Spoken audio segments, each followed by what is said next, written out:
Policia e Lushnjës po punon për kapjen e 2 shtetasve që kërcënuan një shtetas tjetër dhe i morën automjetin, kurse policia e Fierit ka arrestuar ndërkohë një shtetas për dhunë ndaj gruas së tij.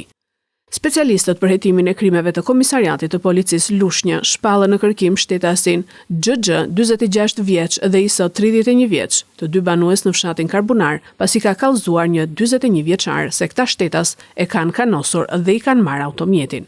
Nga kontrolli në banesën e 31 vjeçarit u gjet një sasi e vogël kokaine. Punohet intensivisht për kapjen e 2 shtetasve dhe për sqarimin e rrethanave të rastit.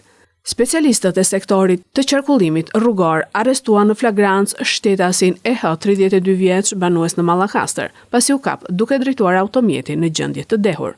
Kurse specialistët për hetimin e krimeve të Komisariatit të Policisë Fier arrestuan në flagrancë shtetasin BP 35 vjeç, banues në Fier pasi dyshohet se ka ushtruar dhunë ndaj bashkëshortes së tij.